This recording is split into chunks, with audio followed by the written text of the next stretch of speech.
listening to PetLifeRadio.com. What Were You Thinking is brought to you by Dog.com.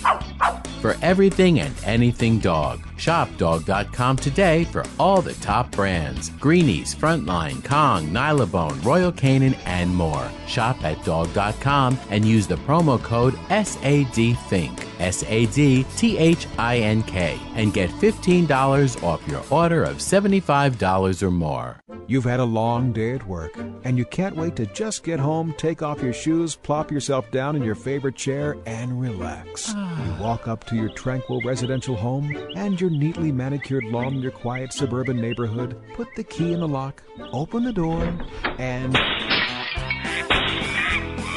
yes, the pets have gone wild!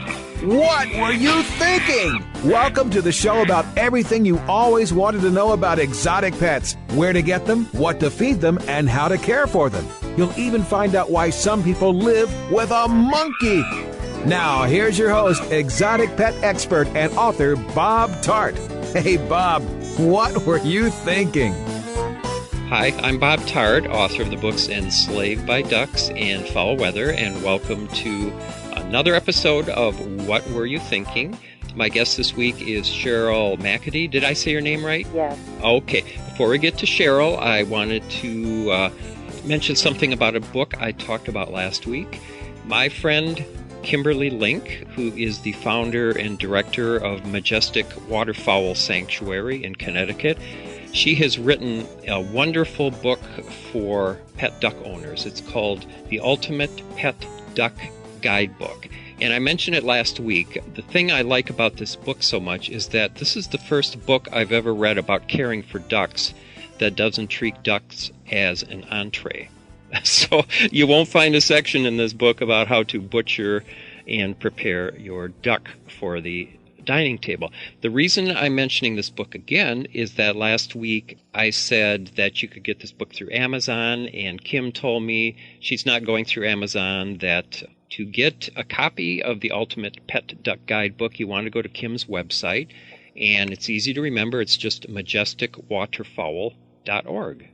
So that's it, www.majesticwaterfowl.org, to get a copy of Kim's really, really good book. I tell you, I thought I knew a lot about ducks, and Kim is really the expert. So get this book. You'll find out about caring for your ducks, diseases, diet, housing, all that stuff. I have another expert on the line, Cheryl McAtee, and she is going to tell us about a couple of very interesting pets that she has had. One of them is a Rhea, which is a bird, sort of the South American equivalent of an ostrich, and also Tomi, a cat that was part bobcat. Cheryl was born in St. Louis, raised in New Jersey near New York City, went to college in Virginia, worked in New York City, Tokyo, San Francisco, Houston, and San Diego, and now lives in Vancouver, Washington under wintry conditions at the moment. One of Cheryl's claims to fame, besides being an exotic pet owner, is a chicken cooking contest that she won. Cheryl, let me just bring you in. Hi, Cheryl. How are you? How are you doing? Good, thanks. Cold, okay. But good. Okay. Can you hear me all right? Yes, I can. Thank you. Tell me about the cooking contest. Well, I was taking a writer's course because people kept saying I should write about my little farm here. And so we had a writing assignment, and I really couldn't come up with anything. And then I saw this little article in the paper about the National Chicken Council Cooking Contest, so I wrote up, which was actually very difficult because I just kind of create things in my kitchen. I don't really go by recipe. So I actually wrote down a recipe and sent it in, and I'd never even been to a cooking contest or never had done anything like this before, and I came in first in the state, and they sent me to the National Cook-Off in South Carolina in Hilton Head, and I came in third, so that was a nice surprise. That is amazing. So that must have been one heck of a recipe. It's very healthy. It's mostly fruit and with lime and cilantro, like a salsa of different. It's very colorful, and then the chicken is served with ginger and curry. Yum. And it's not mixed together, but anyway, it's together in two different things, and displays beautifully. And so I think and it tastes good too. It's very healthy though. And it says you also came in first for a cooking magazine contest? Yeah, I saw one, so I kind of tweaked my original recipe and added more things like blueberries and even healthier fruits. So that came in first. So they sent a photographer out here and did a spread. And then you came in third for a blueberry farm cook-off? Yeah, that was nice. I got some blueberry plants that are in my yard. Now, have you thought of going on the Food Network? Because they have these challenges. No, actually, I don't have cable, so... Okay. So I've never seen a Food Network show. Well, let's talk about your critters. Okay. Can you, off the top of your head, rattle off what you have right now? Right now I just had cougar come in, so I lost some geese and a duck, but I have 2 Toulouse geese, 8 chickens, they're Americana, so they lay the blue-green eggs, 3 ducks, a donkey, a mule, 2 llamas, 1 sheep. It's a Shetland sheep from Scotland, so it's a miniature. It's really cute. And a barn cat, and then I have 3 house cats and 2 dogs. And a couple goats? Oh, I'm sorry. Yeah, my goats, yes. An alpine and a boar goat. Oh, okay. And they're so much fun. You know, I should do a goat show sometime, and you can tell me about your goats. Oh, they're like puppies. They're adorable, yeah. Well, you had a very interesting pet. I have seen one before. There was somebody in not too far from me in Lowell who had one of these, and then I lost touch with them, and I didn't get a chance to ask him too much about it, but this was a Rhea. Mm-hmm. Why don't you talk a little bit about what a Rhea is, and also how you happen to own one? Okay. Rhea, there's the rat-type family, which is ostrich from South Africa, emu from Australia, and Rheas from South America. And then, of course, you have the castaways and the kiwis. And so Rheas are, as an adult, they're 70 pounds, well, the males are, and about 6 feet tall. And they are amazing birds. And so... They're a little bit smaller than emus, aren't they? Yes, just a little bit smaller. So of the 3, of course, the ostriches are huge. Yeah. And I think the males can weigh up to, 400 pounds and can be quite dangerous, actually. And they only have 2 toes, but the Rheas have 3 toes. Okay. What is their, where they come from in South America, what kind of geography do they live in? They're in the plains, and they'll actually hang around deer and other hoofed animals like that. Mm-hmm. And they're in, think of Jurassic Park where they have those large birds just running through the fields. Well, that would be what a group of Rheas would look like. Okay, and your Rhea was named? Myrhea. Okay. Because I was calling him Myrhea. And it was a male. To it, so. Yeah, how did you happen to get him?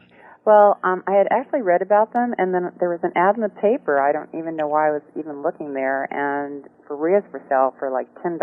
So I went over there, and it was real close to where I live, and apparently there had been a Rhea boom, and they were selling for $1,500, and then the price dropped to $150 for an adult, and he had raised some babies, and so there was a Rhea left, and so I brought him home, and I raised him with chicks. I had some young chicks that I was raising, and it was so cute because they would sleep on his back.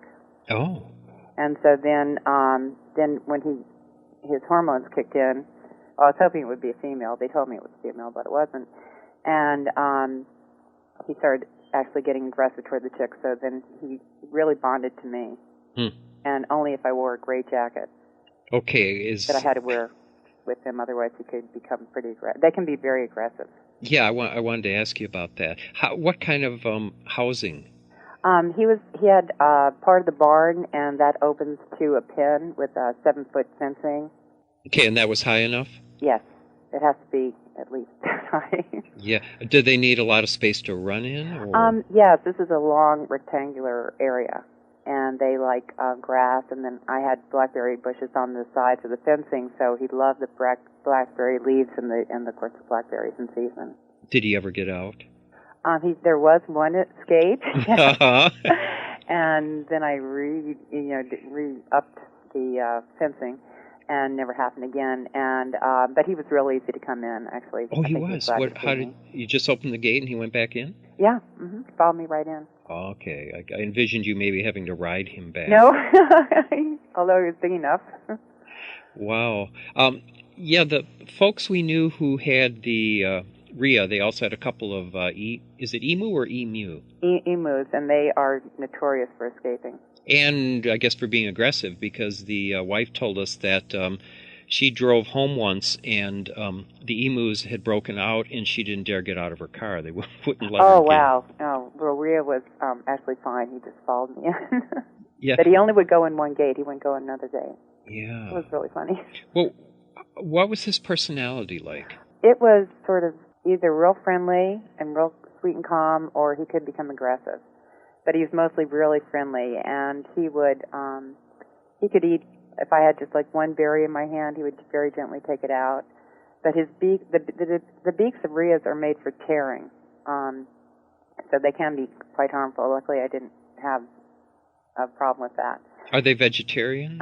They do eat small rodents, but mostly vegetarian. So there's a special rat type feed that I would get for him, and then I would supplement it with like torn lettuce leaves or spinach or berries and things like that, or chop up an apple. I bet you didn't have any mice in your barn. No, I don't, because unfortunately my neighbor did some clearing and I ended up with rats. Oh, good grief! Oh, yeah, I know. Because I was thinking with that was actually one reason for getting him. Yeah, I was thinking he might be a good mouser. Mm-hmm. But he was. If he did much, I didn't see any evidence of it. Let me put it that way. Now, you said when he was in a good mood, he could be very sweet. Oh, how long would it take you to read his mood? What, you could tell by their eyes, just the general behavior. Once you spend a lot of time with Rhea, of course, again, remember, I raised him since he was about 2 months old when I got him, and he grew at a rate of, I'm not exaggerating, about half an inch a day. It was amazing. How large was he when you got him? I was about 18 inches. Oh. And then he became 6 feet. Wow. And one interesting thing about their feathers, their wing feathers can be over 2 feet long, but they don't have any down. So they'll raise their feathers on top of their head, and again, this is the males, and they kind of dance around. They'll do things like ballet moves, like twirls and all sorts of beautiful dances. Are these like to attract a mate? Yes, and the male Rhea, in a normal situation, if there's a female, they'll build the nest, and then the female will lay the eggs in the nest, and then the male will sit on the nest and raise the young. Oh my gosh! And that's typical of rat types. Yeah. Oh.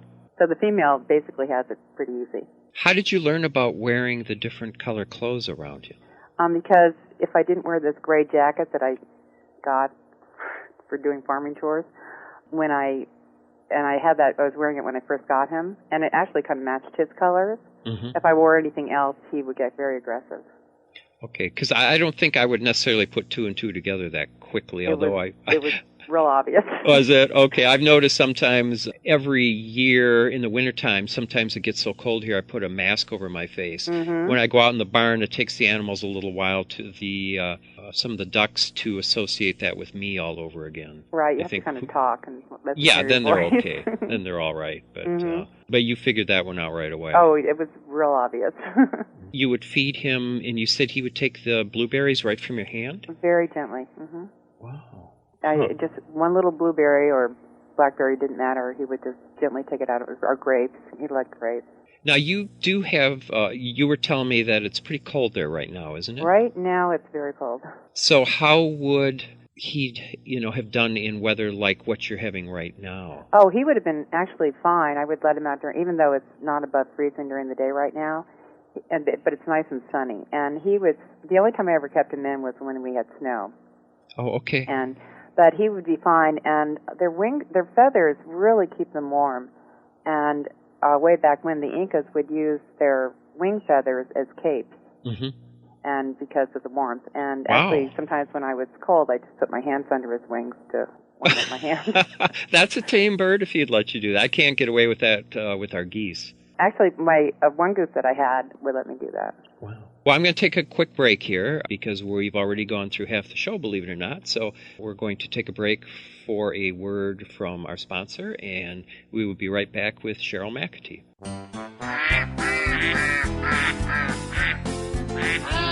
What Were You Thinking will be right back after Bob gets the ducks out of his living room. Don't go away.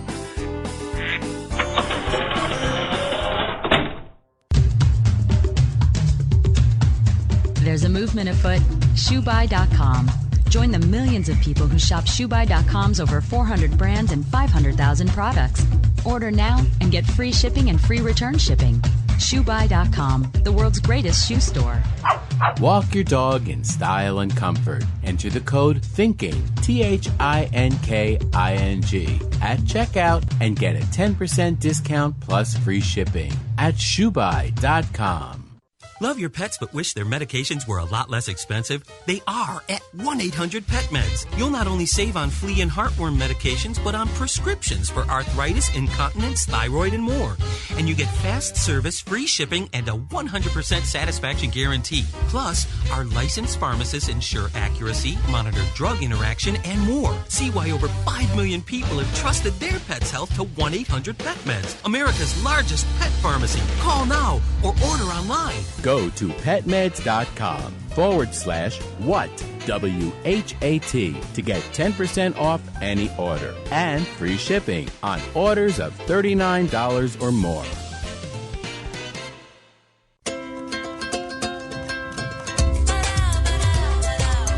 At Petco, we really love pets. There isn't anything we won't do to make sure they're getting the best products and the best care. So when you ask us a question like, so how do you feel about cat condos? We can say from experience, Feels like home for her. Enter the code WHAT, WHAT, and save 10% on orders of $65 or more, plus free shipping at petco.com. Hello? Danica, where have you been? Oh, Grandma, I've been busy, racing, GoDaddy girl. Oh, I built my own online store with GoDaddy. Really? Let me see. Grandma'sAuction.com. Hey, aren't those Grandpa's golf clubs? Grandma needs her bingo money. Use promo code WHAT10, WHAT, the number 10, and get a .com domain name for just $7.49 at GoDaddy.com.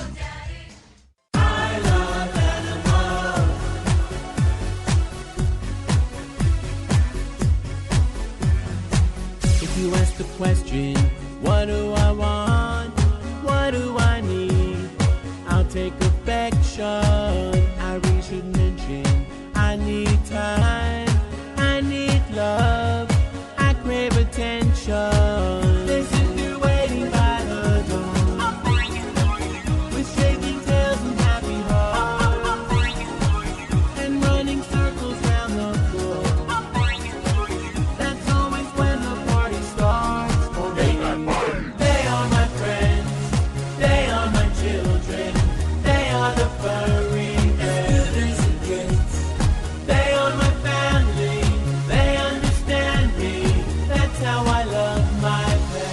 I Love My Pets, the new single by Mark Winter, available in iTunes. Hello! I'm Deborah Wolf, and I'm inviting you to my animal party on Pet Life Radio. The dress code? Come as you are. Pajamas, a tux. You can even go naked like your pets. Unleash your party animal at my animal party. Guests you know from Animal Planet, TV, radio, the news, and bookstores will be joining me. And that's because after I won Best Pet Radio in America from the DWAA, I got my paw in the door and I met a lot of amazing people. And the best of the best are going to be coming to the party. They're coming to party with us. So join us at the animal party. Don't miss the party. Every week on demand, only on PetLifeRadio.com. Let's talk pets Let's talk pets on Pet Life Radio. Pet Life Radio. PetLifeRadio.com.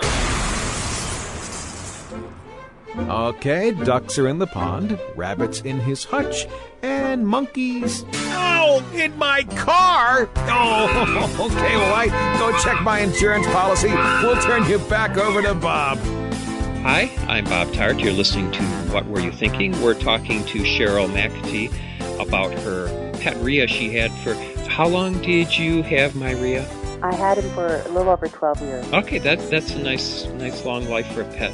What is the life expectancy in general? 18 to 20. Okay, all right. Actually, I've read, there isn't much written about Rheas, but what there is that people have tried different diets and different things to raise Rheas successfully. And so for 12 years in this setting was actually a long time. Yeah. I was wondering what might make a Rhea unlike any other bird that you might have had before, other than the obvious thing of being as a 6-foot-tall bird. Was there anything that was very unique about him compared to any other pet birds that you've had? You have to remember their brains are about the size of their eyeball. Yeah. And there was a private airport with small planes about just across the street from me, a little bit down. And when he first was let out and really exploring his area, they used to scare him. Mm-hmm. And so I just pointed to it one day and said airplane, and he kind of looked at me and it's like, oh, because I gave a name to it. Mm-hmm. He was never afraid of them after that. Wow. And so then I started naming things. So he was really smart. I would say go into the barn. He'd walk into the barn. Mm-hmm. Or come on out, he'd come on out, and different things like that. So for a bird, he was actually really smart. Well, I think birds are very smart. And he really did have there was a lot of words that he knew what they meant. Yeah. And another thing that's unique about Rhea is it's the noise they make, and it's from their chest. They don't open their beak, and you can hear it from probably about 1,000 feet away. Really? And it's like a low. It's hard to explain what it is without hearing it, but it's like a hum almost, and but it's a low tone, and it just carries. Okay, is this the one vocalization they do, or do they have more? They hiss. They can actually hiss. Like if he was lying down, and I would say go into the barn, he didn't want to get up. Mm-hmm. He would stretch out his neck like a snake almost and hiss. So like is it sort of like the hiss like a geese from a goose? Yeah. Mm-hmm. And so for me to get him up, then I just bring out a flashlight and point the light in back of him, and he'd get up and walk into the barn. Did you associate any particular meaning to the hum? That would just be calling. Just calling other Rheas? Yeah, or even to me. Mm-hmm. Oh, wow. And sometimes when I'd leave and I'd have to go to work and he wasn't happy, mm-hmm. and he would hum, and then other times when he would hear me near the house or something, he'd hum. Would the hum always sound the same, or? Always the same. Mm-hmm. Okay. Not modulated or off and on or anything? So it's like a low hum and just carries. It's beautiful to hear. Mm-hmm. I bet that surprised you a little bit when you first heard it. When I first heard it, yeah. I was like, what? What's that? How did he get along with other people? Or was it mostly just you he got along with? It was interesting. He would take to some people and not to others. So some of my friends could be in with him, but I just had to kind of gauge him before that would happen. So basically, I just to be on the safe side, because I didn't want him to hurt anyone or him to get hurt if he got upset. I just kind of didn't let people in with him after he became an adult. Yeah. What was a typical day like caring for him? He was so easy, actually. He was just making sure he always had fresh water and lots of food, and then he had plenty of grass and things to eat in his pasture, and just spending time with him, petting him, and that sort of thing. Because he'd kind of walk up and stand next to me and rest his head on top of his beak on top of my head, and it was actually really a sweet bird, very easy. Oh, that sounds like a Usually, great bird. But then he could be aggressive. Yeah, well, that's a bird for you. Mm-hmm. Wow, that's really interesting. I wanted to talk about another animal, too. You had a very interesting cat. Mm-hmm. And that was Tomi? Tomi. Yeah. You want to talk a little bit about how you obtained Tomi and what was different about Tomi than your normal everyday house cat? Sure. When I first moved here, I had a Mustang. Most of these animals here, by the way, are rescues. And good for you. And so, and some of them have come from really bad situations. But my horse, I had got in Texas and moved to California, then moved up here. And I went out. I had only been here for like 2 weeks. I went out, and he walked over and showed me this cat that was just sitting there, and he had an injury on top of his head. And so I was able to lure him into a cat carrier. Unfortunately, it was in the evening, and I couldn't take him into a vet till the next morning. And so the vet fixed him up and cleaned out the wound and stitched it up and neutered him, which was very nice. And so he became my cat. And the vet said, and I noticed that he was paws and kind of his hips and shoulders were different, and he had a little bobtail, and he was part bobcat. Oh, my gosh. Beautiful, handsome cat. He was about 20 pounds, and That's a big cat. The vet figured he was about 12 years old when I got him, and I had him for 10, and he became a house cat. But he was also sort of like a dog.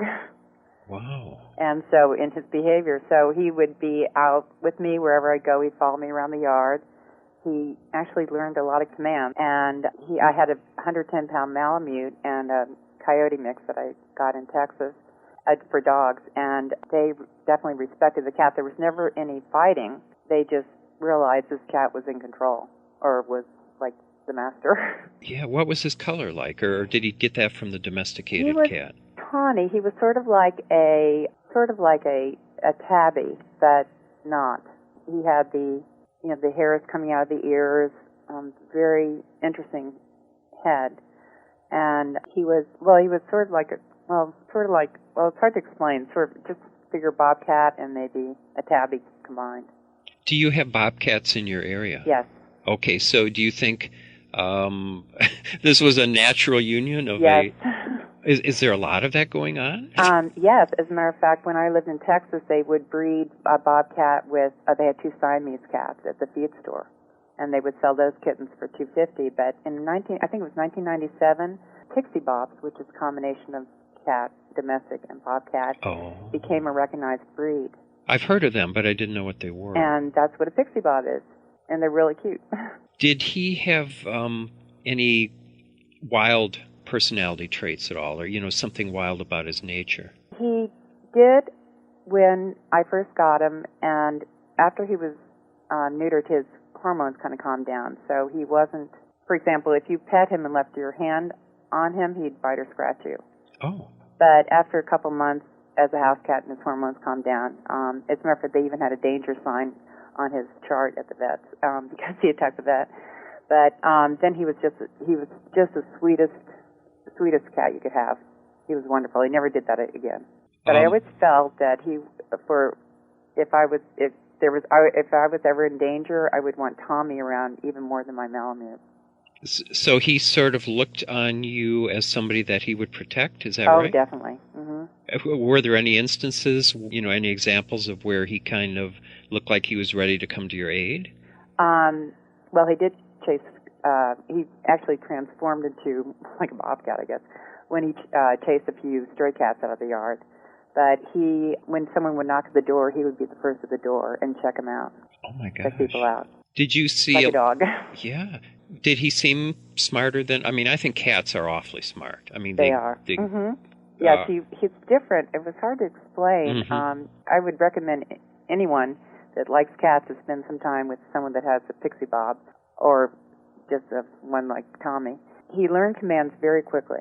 He wouldn't sit, but he would, just all sorts of things. Yeah, I found cats learn things, but that doesn't necessarily mean they want to do them. And he was more like a dog in a way in that behavior, just the commands that he picked up, and that would, like I'd say, come into the house, and if I was out in the yard, he'd go into go toward the house, or basically if he wanted to, but usually if that's where I was heading. Mm-hmm. But if I didn't say that, he'd stay outside, and he just kind of hung around me the way a dog does when you're doing chores outside.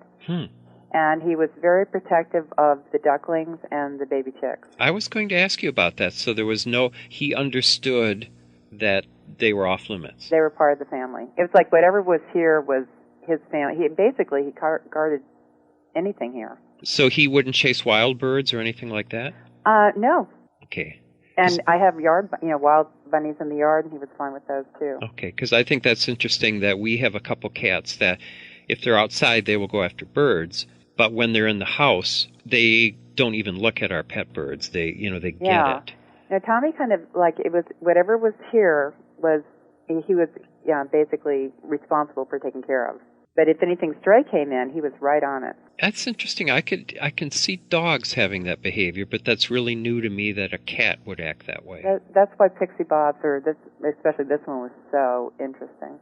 Now, you had experiences with 100% Bobcat was it the Best Friends Animal Sanctuary? It was the Cleveland Amory started the Fun for Animals. Well, he's since passed away, but I think over 20 years ago. Mm-hmm. And he has a sanctuary in Ramona, California, which is near where I live. Now, my mom used to work they used to have domestic cats and dogs in there, too.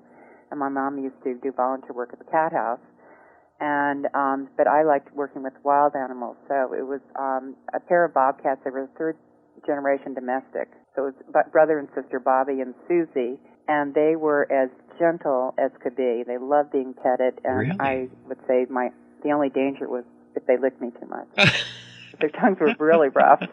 Bobby would play with my ponytail and never scratch me, give me hugs, and just, if I stood up, he'd go to the top of his doghouse, so I would walk over there to pet him, and he'd stand up and hug me, and just loved to be scratched all over, and just adorable. I'm just really surprised. I guess I didn't realize that a wild animal like that it could be not just tame, but, even temperament. Oh, affectionate, very affectionate. Wow, that's very cool. And again, they were third-generation domestic. Yeah. And unfortunately, the people had moved from Oregon to California, and then they were taken from them by the Department of Wildlife. Oh. And this was a rehab thing, but hopefully they were going to be used for education, because I couldn't even imagine these being put in the wild. No. They were so tame. Well, listen, we're about out of time, so I want to thank you so much for coming on the show. Do you have a website or anything that you want to lead people to? Oh, if anyone has questions about whether or not they should get a Rhea, or if they're interested in pixie bobs, it's McAteesFarm@gmail.com. Okay, why don't you spell that, please? McAteesFarm@gmail.com. Great. Okay. And how about that prize-winning recipe? Didn't you tell me that was online? Oh, yeah. If they go to Eat Chicken, it's a website. EatChicken.com? Right. Yeah. Okay. And then they can Google, I think it's sweet curry. I can't think of what I called it. I think it's sweet curry. Mm-hmm. And where it asks for, there's a thing where you can search for recipes. So just sweet curry, and then you can find the recipe. Well, congratulations on your cooking honors. And also thanks so much for all the wonderful things that you do for animals. Oh, well, thank you. Okay, so you have been listening to my friend Cheryl McAtee, who lives in Vancouver, Washington. And you have also been hearing yet another episode of What Were You Thinking with Bob Tart. Thanks so much. If you'd like to be a guest on the show, email me at bob@petliferadio.com. Please visit my website. It's just bobtarte.com, BOBTARTE.com. And you can find out about my 2 books, Enslaved by Ducks and Foul Weather. Thanks to my producer, Mark Winter, and I will see you next time. Bye-bye. Thinking about buying a monkey? How about a ferret or a skunk? Then check out the show that will answer the burning questions. Where do you get them? What do you feed them? How do you take care of them? And most of all, what were you thinking? With exotic pet expert and author Bob Tart. Every week on demand from PetLifeRadio.com.